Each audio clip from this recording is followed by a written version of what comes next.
The Westville Ratepayers Association and others have decided not to pay their municipal bills for August. That's until their concerns are addressed. The associations are aggrieved by the recent decision by eThekwini municipality to increase tariffs.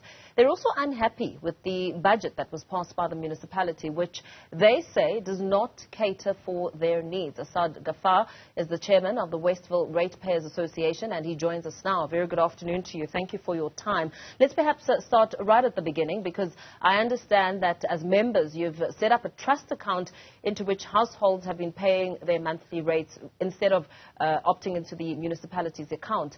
How did you get to this point of frustration? Thank you for having me here.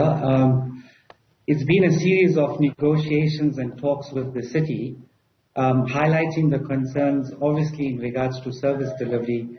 I'm sure most of you are aware, countrywide, of the challenges that we're facing in eThekwini insofar as the infrastructure damage and rehabilitation is concerned.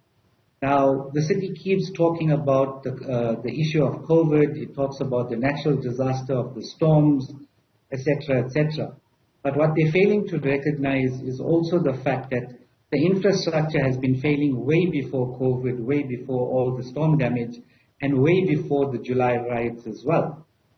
There has been money that has been set aside in terms of the rebuilding of the infrastructure, but unfortunately that money hasn't been used in the correct manner. And this is the problem that we faced as residents and ratepayers of eThekwini.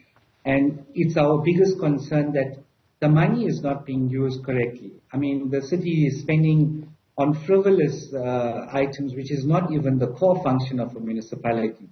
You will find in their budget they spend on fashion shows, they spent on the July horse racing, they're spending money on tennis tournaments and hosting soccer matches.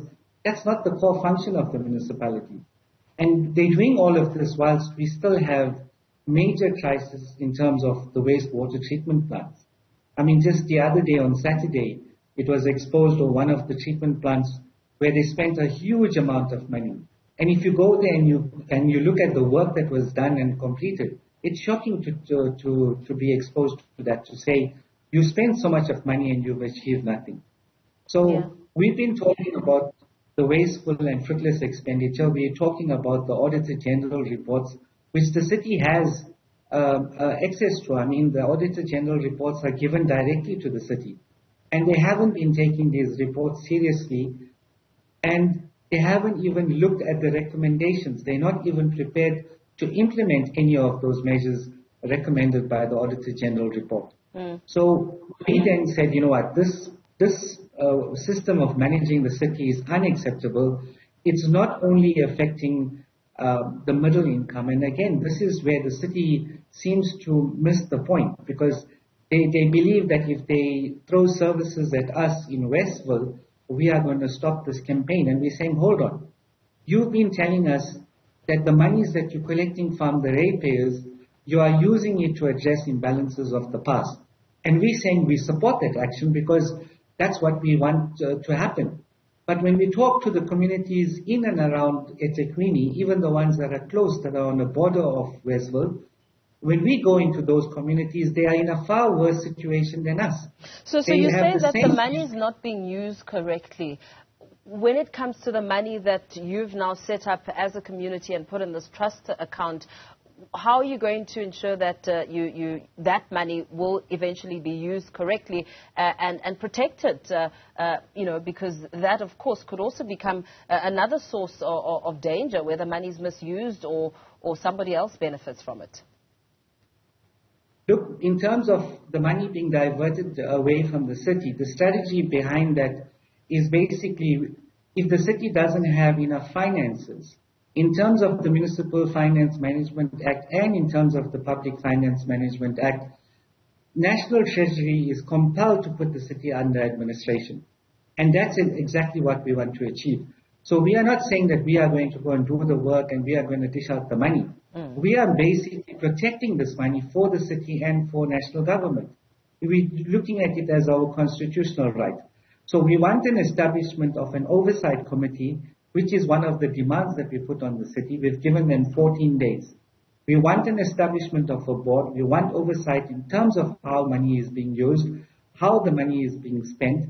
And once that board has been put in place, we will more than happy to actually hand over the money back to the city so that we can start the rebuilding of the city and ensure that the monies are used in the correct place. We know that the municipality mayor, Mxolisi Kaunda, is set to meet with residents today, I understand, to discuss the impasse and decide on a way forward. What are your expectations if that meeting is to take place? This meeting happened last night, actually. So they invited us to the meeting to break that impasse. And basically all he did was he came there and he tried to, in a sweet way, in a smiling way, tried to threaten us and coerce us out of continuing with this process that we've already embarked on. We basically stood our ground and we told them, we are not afraid of you. If you say that you want to disconnect us, or you're going to charge us interest, or you're going to institute credit control measures, we know those risks. We said, bring it on. And if we need to go to court to settle this matter, then so be it. Let's go to court and settle this matter. But we are not going to stop our process. If you feel that we are out of line, no problem. Let's go to court. Let's settle the dispute. Because that's exactly what we need to do. So they didn't want to listen to us. And then eventually we got fed up. We just walked out of that meeting because you're basically telling us everything else that we know, and you're not dealing with the core issues which we put on the table. And there's no use the municipality coming to us, meeting after meeting, telling us the same story after story, and nothing is being done. This meeting that we had last night with the mayor and with other city officials is not the first meeting. In fact, it's probably maybe the 60th meeting that we've had with them. And the rhetoric in all of the meetings are the same. Nothing's changed. They're not prepared to address the core issues which is affecting this municipality. And we're saying that you are not looking after the money that you're collecting from, whether it's from the ratepayers or even from the revenue generated from selling electricity and water. And we can't carry on like this. It's actually putting the city at risk. So we've made our point very clear. It's now left up to them. If they have to want to take us to court, we're ready to defend. We've got no issue with that. So what happens in the interim as you have these back and forth disagreements? Look, the mayor is under pressure because we've been seeing a lot of internal reports and from opposition parties that are telling him that they will hold him personally accountable insofar as the impasse is not broken. We've written to the president, and I've been made aware that I've read a report in which the president is aware of the situation and has instructed the municipality to break this impasse. However, they can't intervene because it's a municipal issue, which I disagree in any event, because amongst the political structures, they can't talk to each other. And it's imperative that we break this, because what he fails to understand is that we're actually reaching out to him. We're actually trying to assist him to do his job. But if he doesn't see it in this manner, and a Section 139 is then imposed on the city, unfortunately for him, he would be removed. Now, it's up to the mayor to decide which is the direction that he wants to take, because ultimately, if a Section 139 is imposed on the city, it will mean that the removal of most of the councillors and administration of the city, and it will be the replacement of new people. So we need to start the rebuilding of the city. It's imperative. The water infrastructure has totally collapsed. The mayor is now asking for 110 billion rand from national government to assist him to rebuild the water infrastructure. But what he's not talking about is the 900 million rand that the city has already been given from national in order to rebuild the infrastructure over the period of maybe 15 to 20 years. So we can't keep going to national government and saying, give us money, give us money. And when the money does come into the city coffers, it's not used for the purposes that it's intended for. I mean, how much can we put strain on the ratepayers?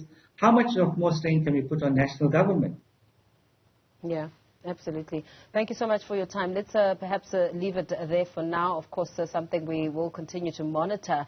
The chairman of Westville Ratepayers Association, Asad Gaffar, there speaking about some of the challenges they're facing with the municipality.